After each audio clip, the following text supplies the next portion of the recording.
Livro de Atos, capítulo 9. Nós vamos ler a partir do versículo 1. Diz assim: Saulo, respirando ainda ameaças e morte contra os discípulos do Senhor, dirigiu-se ao sumo sacerdote e lhe pediu cartas para as sinagogas de Damasco, a fim de que, caso achasse alguns dos que eram do caminho, tanto homens como mulheres, os levasse presos para Jerusalém. Enquanto seguia pelo caminho, ao aproximar-se de Damasco, subitamente uma luz do céu brilhou ao seu redor. Ele caiu por terra e ouviu uma voz que lhe dizia: Saulo, Saulo, por que você me persegue? E ele perguntou: Senhor, quem é você? E a resposta foi: Eu sou Jesus, a quem você persegue. Mas levante-se, entre na cidade, onde lhe dirão o que você deve fazer. Se você pular uns versículos a mais, lá no versículo 17 e 19, diz assim: Então Ananias foi e, entrando na casa, impôs as mãos sobre Saulo, dizendo: Saulo, irmão, o Senhor Jesus, que apareceu a você no caminho para cá, me enviou para que você volte a ver e fique cheio do Espírito Santo. Imediatamente caíram dos olhos de Saulo umas coisas parecidas como escamas, e ele voltou a ver. A seguir, levantou-se e foi batizado. Queria dizer, esse é o começo da história de Saulo, ou conhecido historicamente como Paulo, o apóstolo. Antes da gente falar do seu recomeço, a gente precisa se situar, a gente precisa nos encontrar no que está acontecendo aqui nesses versículos que nós lemos. O texto começa dizendo que Saulo estava respirando ameaças e morte contra os discípulos de Jesus. Essa era a sua respiração. Era o que ele pensava dia e noite. No capítulo anterior ao que nós lemos, no capítulo 8, versículo 3, diz que Saulo, porém, queria destruir a igreja. E indo de casa em casa, arrastava homens e mulheres, lançando-os na prisão. E o texto que lemos diz que ele foi até o sumo sacerdote, que era aquele que dominava a religião judaica na época, e pediu cartas para prender todos aqueles que eram do caminho. O caminho era o nome que era dado para aqueles que seguiam Jesus naquele contexto, naquele tempo. Então, todas as vezes que você vê o caminho no livro de Atos, significa os discípulos de Jesus. Paulo quer prendê-los, Paulo quer persegui-los, e o destino que ele tem é Damasco, e ele está indo embora, prendendo inocentes, matando inocentes, semeando sofrimento para aqueles que diziam ser seguidores de Jesus. Mas quem era de verdade Saulo? E para a gente poder não se perder, a gente vai falar Saulo, Paulo aqui, eu vou falar Saulo e Paulo, mas vão ser as mesmas pessoas, tá? Para a gente poder, João falou Paulo, Saulo, quem que é? As mesmas pessoas, Saulo e Paulo. Quem era Paulo ou Saulo? Paulo, antes de tudo acontecer aqui nesse contexto, ele era um fariseu. E quem eram os fariseus? Os fariseus eram um grupo judeu daquele contexto, daquela época. Os fariseus eram pessoas que haviam dedicado toda a sua vida a serviço da lei de Deus. Eles eram pessoas que levavam a lei de Deus com toda a seriedade, conformavam a sua vida à lei de Deus com um espírito moral. Cada detalhe tinha que ser vivido de acordo com a lei de Deus. Eles defendiam o que acreditavam ser a Bíblia verdadeira para eles. Eles reuniam pessoas para dizer: vocês precisam viver acertando mais. Vocês precisam acertar nesse ponto aqui. Você precisa levar a sério a vida e acertar mais para ser aceito por Deus. Eles reuniam pessoas para ensinar isso. E os fariseus eram conhecidos naquela sociedade por serem os mais corretos, os mais decentes, os mais tementes a Deus, os mais religiosos. As pessoas mais morais que você poderia imaginar. Esses eram os fariseus. Mas então por que Saulo está perseguindo os cristãos? O que está acontecendo? Porque para ele, tudo o que esses cristãos faziam era causar um tumulto muito grande e desrespeitar a lei de Deus. Esse tal de Jesus era um mentiroso, era uma farsa. Era alguém contra a lei que quebrou a lei. Essa história de ressurreição é uma mentira, está causando um tumulto. E todo mundo que segue esse Jesus também é uma farsa. Nós precisamos matar essas pessoas. Eles estão desrespeitando a lei, desrespeitando a religião judaica. E Paulo acreditava que estava fazendo certo, que estava fazendo um trabalho para Deus. Ele acreditava que aquilo ali que ele estava fazendo, perseguir cristãos, mantinha ele correto diante de Deus, acertando diante de Deus. E você percebe que ele está determinado a exterminar o cristianismo. Ele não está satisfeito só com terminar com o cristianismo em Jerusalém. Ele pede carta para ir para outro lugar porque ele quer exterminar o cristianismo onde quer que ele esteja. Ele quer acabar com os cristãos.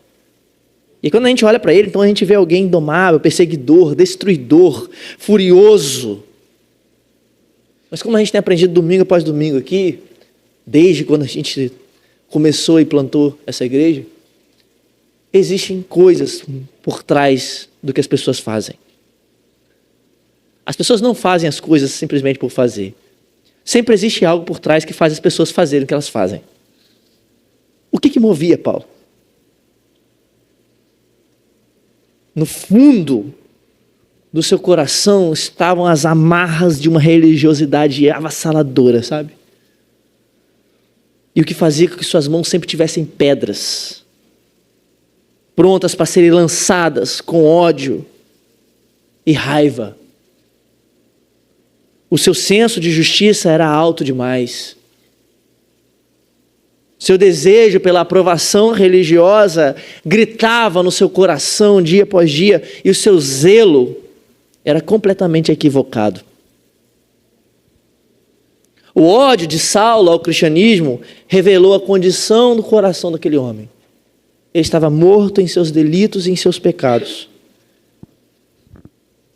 Por mais que ele achasse que ele estava vivo. Por mais que ele fosse um religioso que viveu na igreja a vida inteira, ele estava morto.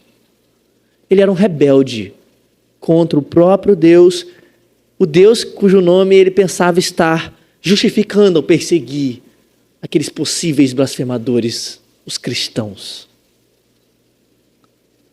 E é muito importante a gente notar o contexto da passagem. Lucas, que é o autor do livro de Atos, ele está preocupado em mostrar as barreiras que o evangelho está quebrando. Ele conta como que o evangelho está quebrando as barreiras étnicas, as barreiras geográficas, as barreiras sociais. Nos capítulos próximos a esse, o 8, o 7, até o capítulo 12, ele vai mostrando como que o evangelho está quebrando essas barreiras. Todas essas barreiras o evangelho está rompendo. E no meio de todas essas histórias que Lucas está contando, existe essa história do evangelho rompendo o que provavelmente é a maior barreira de todas que o evangelho tem que romper. E não é uma barreira étnica, não é uma barreira geográfica, não é uma barreira social, não é uma barreira externa como todas as outras. É uma barreira diferente e única porque é uma barreira que está dentro do coração desse homem. Está dentro do coração humano, está dentro do meu e do seu coração nessa noite. E porque está dentro do coração humano, na verdade, então, é a barreira mais teimosa, mais difícil para o evangelho transpor. E qual é essa barreira? É a barreira do nosso próprio senso de justiça. É a barreira da nossa própria bondade moral. É a barreira do quanto nós nos achamos certos. É a barreira do quanto nós achamos que nós estamos bem. É a barreira final. É a barreira mais profunda. É a barreira mais difícil que o evangelho precisa quebrar. Por isso que Saulo tem a ver com a gente. Por isso que a história dele não é uma história que a gente só tem que contar, é uma história que a gente tem que se identificar. Porque se a gente cavar até o caminho, até o alicerce da condição humana, se nós formos fundo até o centro do coração da condição do ser humano, nós vamos encontrar algo que é completamente igual em todo o mundo, em todo o ser humano. Nós descobriremos ali no fundo de todas aquelas coisas, no alicerce, no buraco que nós cavamos, no final do nosso coração, lá no porão, onde a gente às vezes não vai saber como está, nós vamos descobrir que o que impulsiona a vida humana é uma necessidade fundamental e desesperadora de nos assegurarmos de que nós estamos vivendo uma vida correta.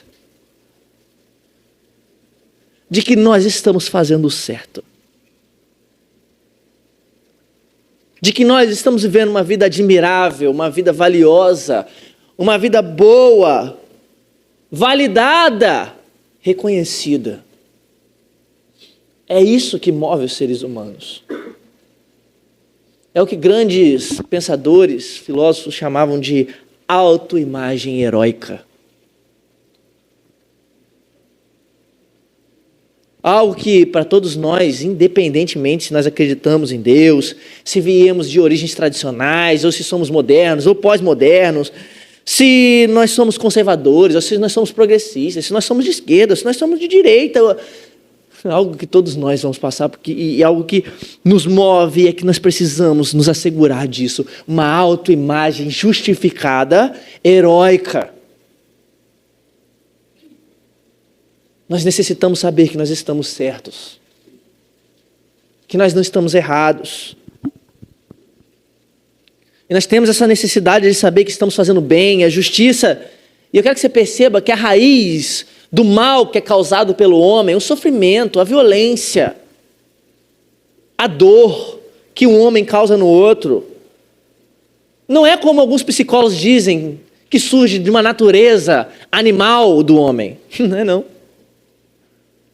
Tudo isso surge dessa grande necessidade de ganhar autoestima para conseguir a autoimagem justificada e heróica. É assim. Nosso desejo pelo melhor é muitas vezes a causa do pior.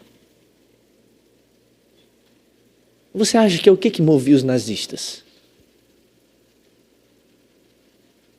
Você acha que é o que move as pessoas a fazer o que elas fazem? Uma necessidade interior que muitas vezes é subconsciente, que ela nem percebe, de construir coisas para conseguir validar a sua própria existência.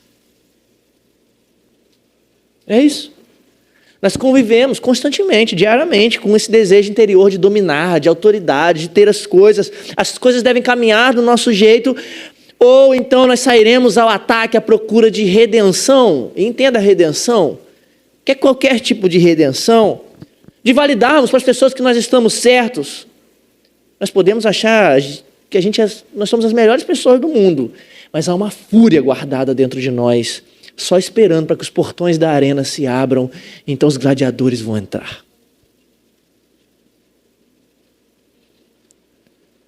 E o quão envergonhados nós somos frequentemente quando nós descobrimos e olhamos para a história da humanidade e nós vemos que quão facilmente nós derramamos sangue para adquirir essa segurança. Quando nós olhamos para a humanidade, a história da humanidade, nós vemos o quão fácil foi nós derramarmos sangue para adquirir a certeza da nossa própria justiça. E é exatamente o que está acontecendo com Saulo aqui, não é não? O que faz Saulo perseguir os cristãos é essa extrema necessidade, essa armadura de caráter. E no caso de Paulo, uma autojustiça religiosa, como muitos de nós que estamos na igreja há muito tempo. No âmbito religioso, muitos de nós procuram essa autojustiça apoiando a nossa vida com Deus, a experiência, o relacionamento com Deus, extraindo segurança disso, por sermos aceitos por Ele, por meio da nossa sinceridade. Ou da experiência passada que eu tive de conversão há 10 anos atrás. Há 10 anos atrás eu tive uma experiência de conversão, então eu estou bem. Aí você vai falar, meu irmão, por que tu está longe? Meu irmão, por que você está lá? Por que você está falhando nisso? Não me venha falar com isso, porque eu sou alguém que há 10 anos atrás Deus me usava com profecia. Já viu alguém assim? Que você vai corrigir a pessoa e aí a pessoa fala assim, não, mas não vem falar assim comigo, porque... Aí começa a falar de todo o passado dela para você, um passado religioso, para tentar validar a vida que ela está vivendo. É porque muitos de nós procuramos isso. Muitos de nós baseamos nosso relacionamento com Deus com desempenho religioso recente. Se a gente está com um desempenho muito bom, então a gente está bem com Deus. Se a gente está com um desempenho muito baixo, então a gente está baixo com Deus. Muitos de nós baseamos a nossa experiência com Deus do quanto a gente é zeloso ou não com as coisas de Deus. E aí, quão fácil é passar disso para criticar os outros também. Porque fulano não é zeloso, olha lá, fulano não faz. A gente se baseia nessa forma. Mas deixa eu te falar uma outra coisa também. Essa autojustiça não precisa ser religiosa, não. Essa autojustiça pode ser de qualquer coisa. Qual é a imagem heróica que você está produzindo? Onde você busca mostrar a sua grande justiça? É tendo um bom trabalho? Tendo uma família impecável? Tendo filhos que não vão sair do caminho do Senhor? Tendo uma conduta ilibada? Quem sabe possuindo um grande ministério? Você quer mostrar para fulano e cicrano que eles estavam errados sobre você naquilo que eles falaram naquele dia.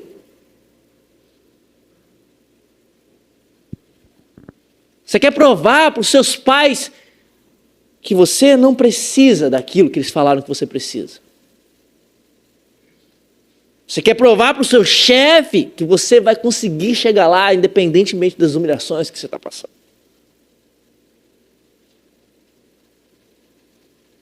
É isso? Essa é a sua armadura? É para esse lugar que você vai? Qualquer coisa que você vai instintivamente, em que você busca, sabe, que você corre para lá quando você começa a sentir dúvidas sobre você. Quando alguém te critica, para onde você vai? O que você olha? O que você diz para si mesmo lá dentro quando alguém fala alguma coisa com você? Do que você se lembra? Quais são as suas defesas? O que é que se alguém questionasse ou ameaçasse isso sobre você, você ficaria na defensiva? Qual é a coisa da sua vida que é assim? É quando tocam no teu caráter? É quando falam que você não conseguiu fazer determinada coisa?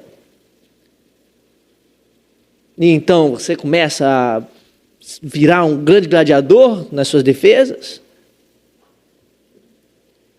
Qual é a armadura de caráter que você veste tão rapidamente que você esquece de tirar? A armadura de caráter de ser um bom marido? De ser um bom filho? De ser um grande homem? De ser uma grande mulher? De ser uma mulher trabalhadora, batalhadora? Essa é a armadura de caráter? Que as pessoas não podem falar nada com você, que você se fecha, se esconde, não pode ser criticado, que você começa a ficar na defensiva? Essa é a armadura de caráter que você produz em você?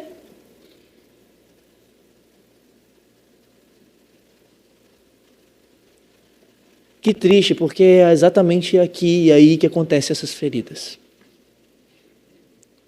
Você nem percebe, mas machucados são feitos nessa guerra. Machucados são feitos nessa guerra conosco e com as pessoas. E as feridas doem. Dói não poder recuperar muita coisa, o tempo que passou, as pessoas nas quais nós atacamos. Dói, pesa segurar uma armadura desse peso. É pesado, é cansativo.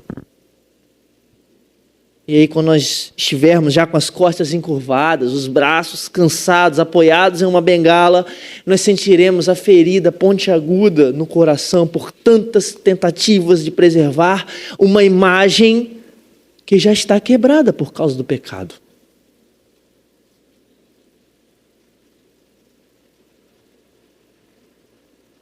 E exatamente por estar quebrada pelo pecado, não vai existir nada que nós possamos fazer por nós mesmos. Nada. Nós precisamos de algo externo vindo até nós. Existe alguma esperança para gente como a gente? Existe alguma esperança para gente como Paulo? E por falar nele, a gente precisa terminar a história dele. O que sobra depois que a poeira baixa? O que sobra? O que nos resta no final desse episódio? E o texto diz lá nos versículos 3 a 6. Enquanto seguia, depois dele pedir as cartas lá para o sumo sacerdote, vão matar todo mundo, que eu estou fazendo certo e eu preciso estar certo. O versículo 3 diz que enquanto seguia pelo caminho ao aproximar-se de Damasco, subitamente uma luz do céu brilhou ao seu redor. E ele caiu por terra e ouviu uma voz que dizia: Saulo, Saulo, por que você me persegue? E ele perguntou: Senhor, quem é você? E a resposta foi: eu sou Jesus a quem você persegue.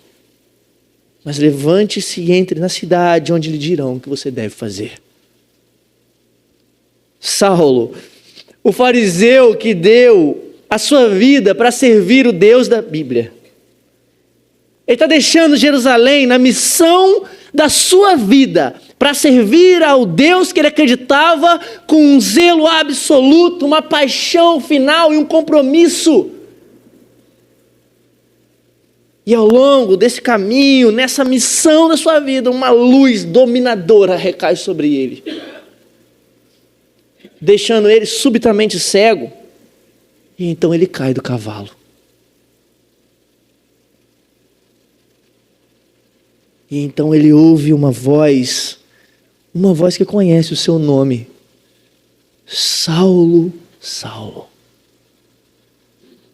Naquele contexto, chamar o nome 2 vezes indicava uma emoção da pessoa que está chamando.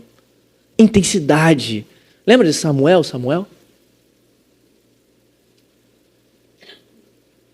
A intensidade e emoção desse chamado: Saulo, Saulo.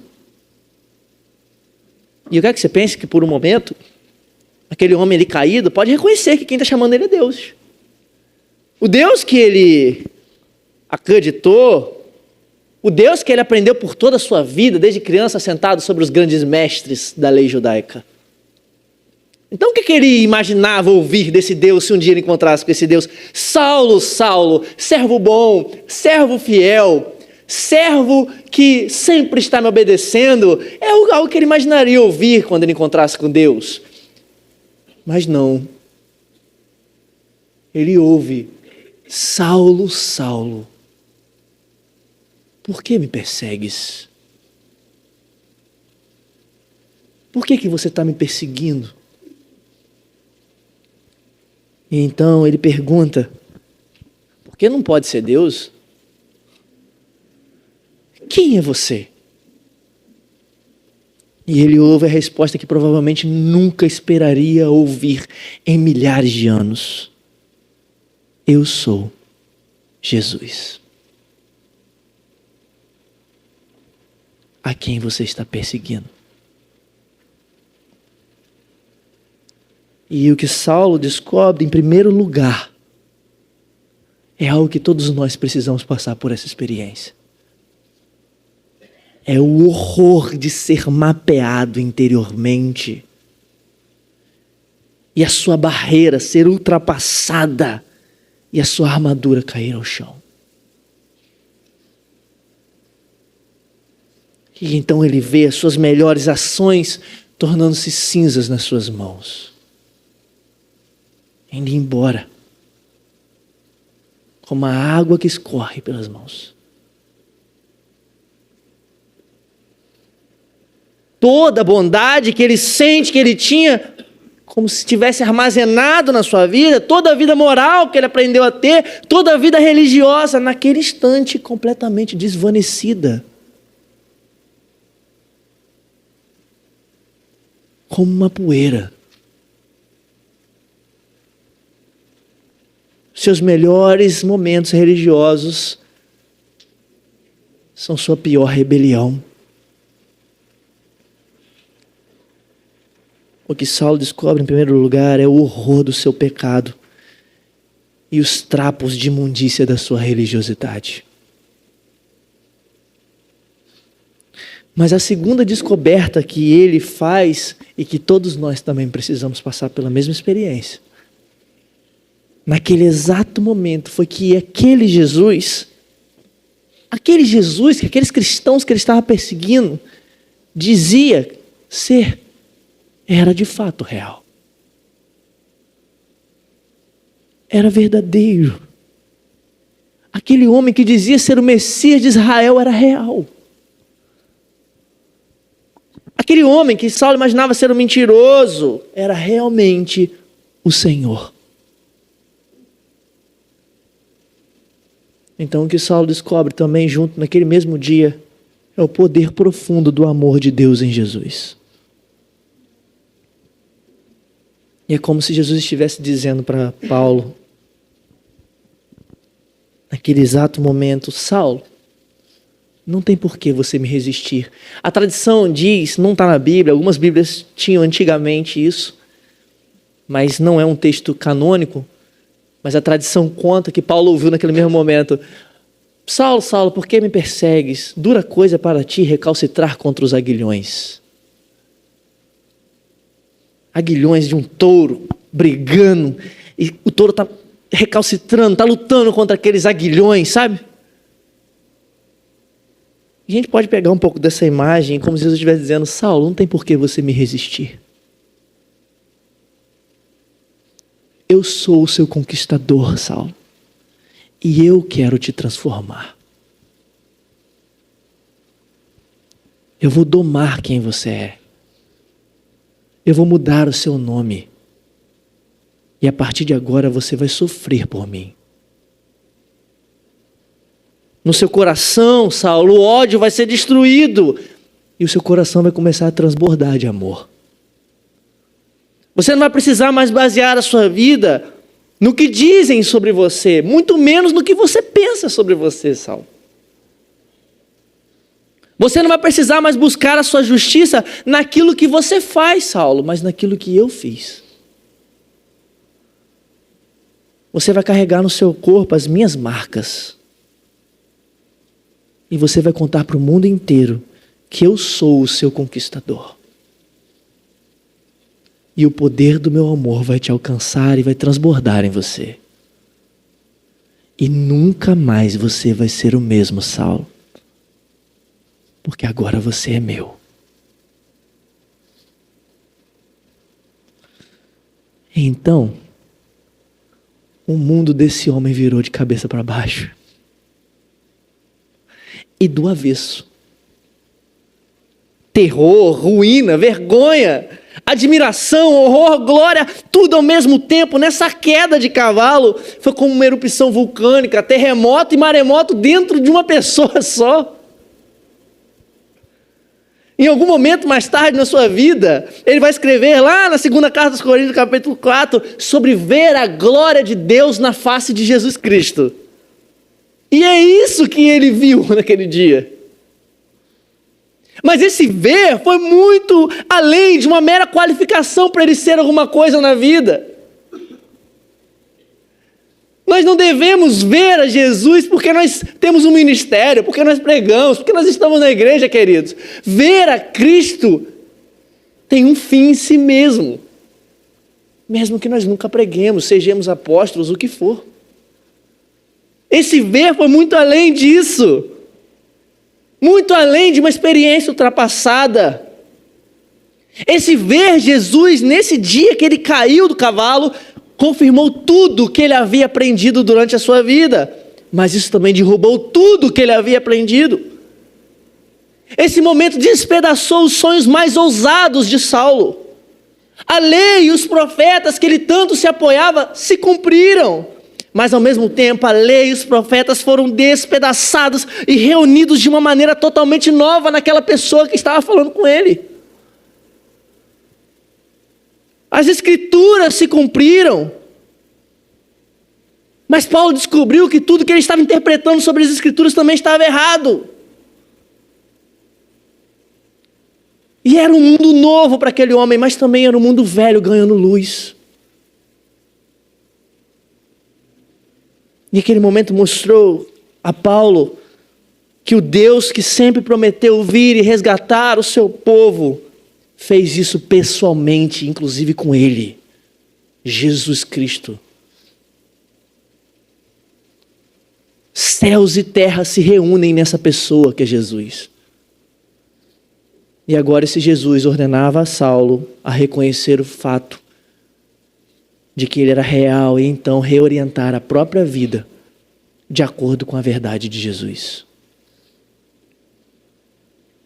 E ele está caído ao chão, cego pela luz, e as palavras ecoando na sua cabeça: eu sou Jesus, eu sou Jesus, eu sou Jesus a quem você persegue. Então levaram ele pela mão e levaram ele até Damasco. E ele ficou 3 dias ali sem que pudesse fazer qualquer coisa, exceto meditar sobre o tamanho da glória que ele viu. Nós cristãos chamamos esse momento de conversão. E todos nós que somos cristãos passamos por um momento como esse. Talvez não tão dramático, provavelmente que ninguém caiu de um cavalo mesmo. Mas todos nós que somos cristãos acreditamos que em algum momento Jesus apareceu para a gente assim. Por isso que nós chamamos isso de conversão, mas podemos nos chamar essa noite também de recomeço.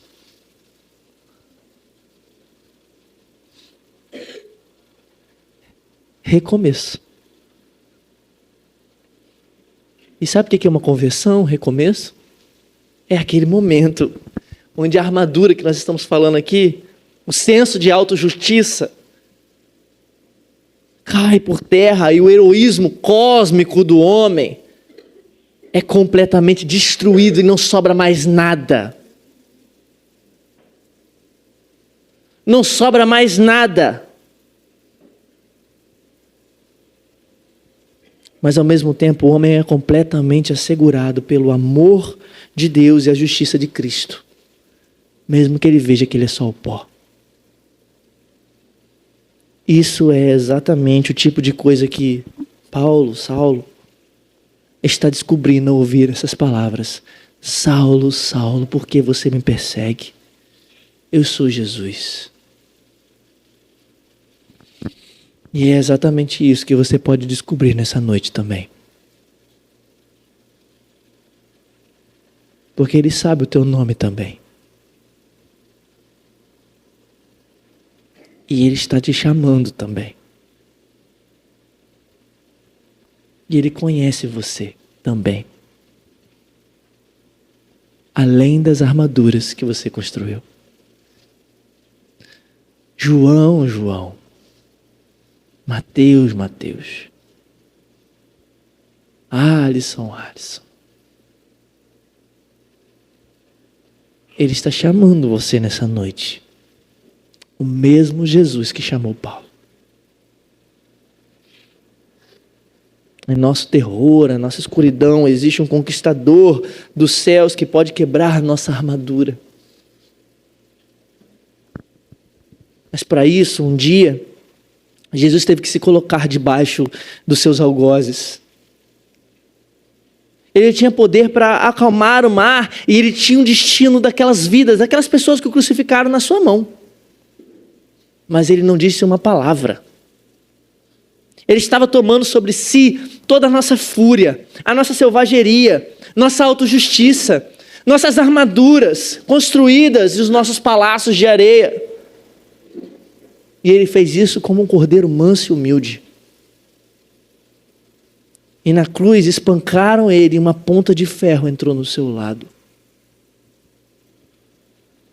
Jesus foi ferido pelos aguilhões humanos para que a gente nunca mais pudesse viver na escuridão.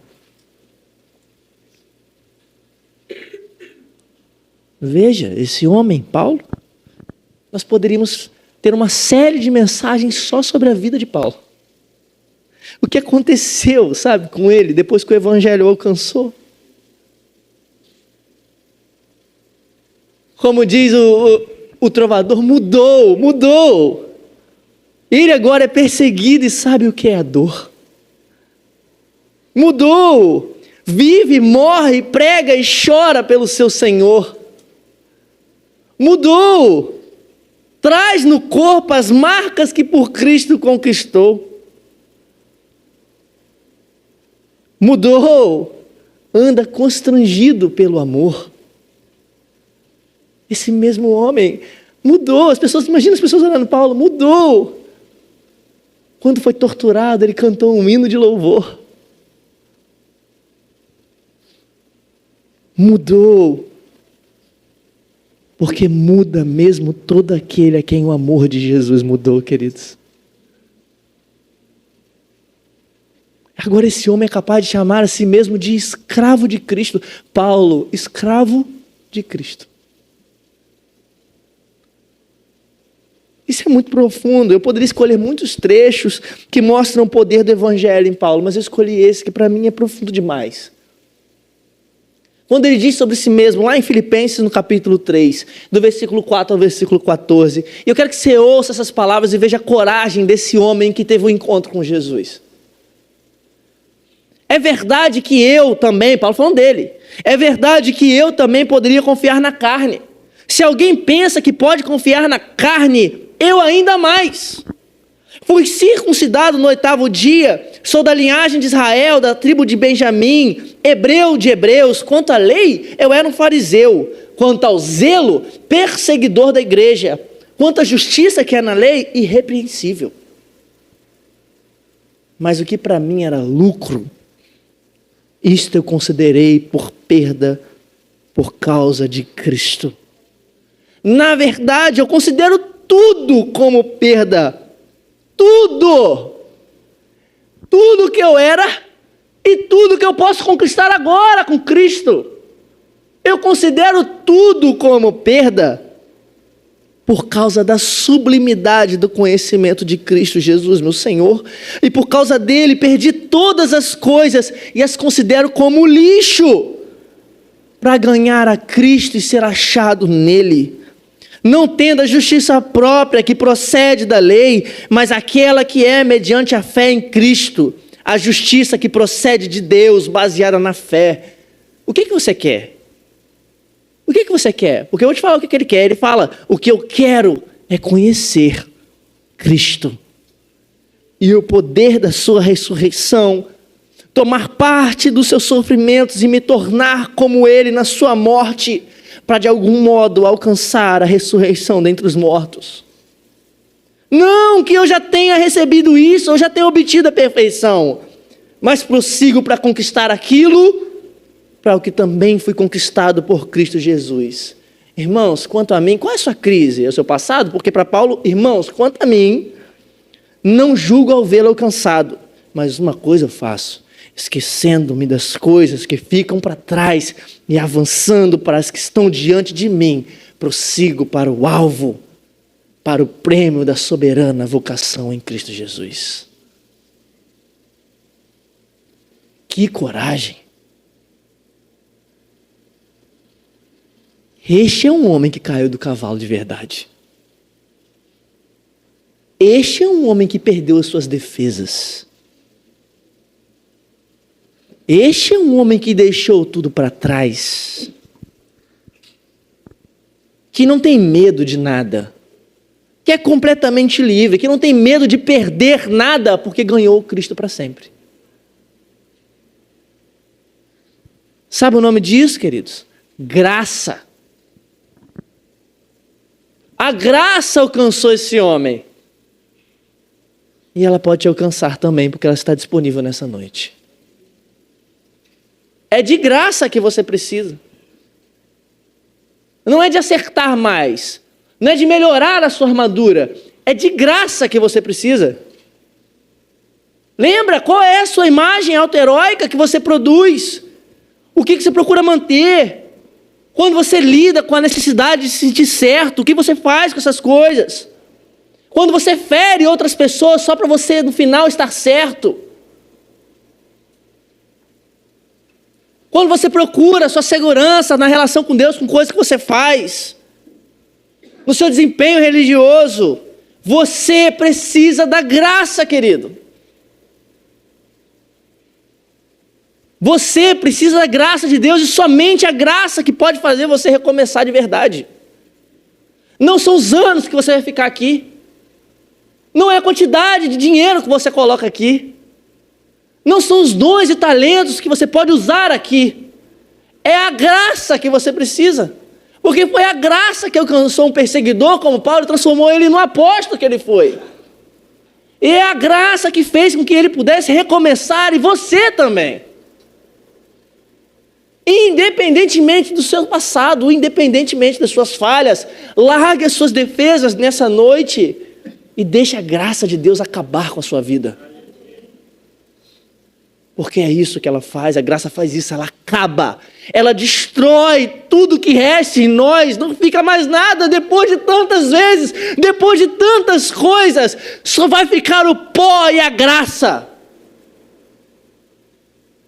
Depois de construir tantas coisas, depois de juntarmos os nossos cacos, depois de olharmos todo mundo nos desaprovando, depois das pessoas falarem que elas pensam de nós, e depois de nós construirmos a nossa própria imagem, quando ficar só o pó, ficará só a graça.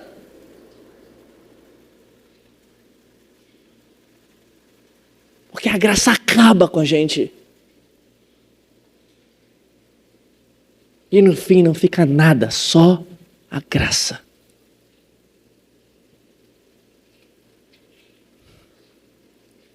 Meu amigo e minha amiga, o convite para você é para conhecer e experimentar esse Jesus real nessa noite.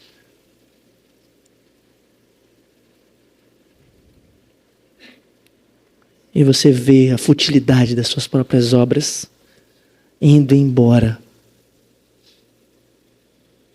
e só restando Jesus em você. Está disponível para você hoje. É só vir até Ele. E você vai poder recomeçar também. Você vai ter um tempo para meditar sobre isso. Nós vamos cantar uma canção. Depois nós cearemos. Mas eu quero que você medite sobre essas palavras. E eu quero que você coloque toda a sua armadura. Senhor, eu baseio a minha vida em ser um bom filho, um bom pai, um bom trabalhador. Eu tento provar para as pessoas que eu vou ser isso ou aquilo. É isso que eu tento fazer, Senhor. Eu quero cair do cavalo nessa noite. Eu quero ficar cego para mim mesmo e começar a ver o Senhor. Porque quando a gente fica cego para a gente, que a gente vê Jesus. Você vai ter um tempo para meditar sobre isso. E também meditar sobre a canção que nós cantaremos. Depois nós cearemos.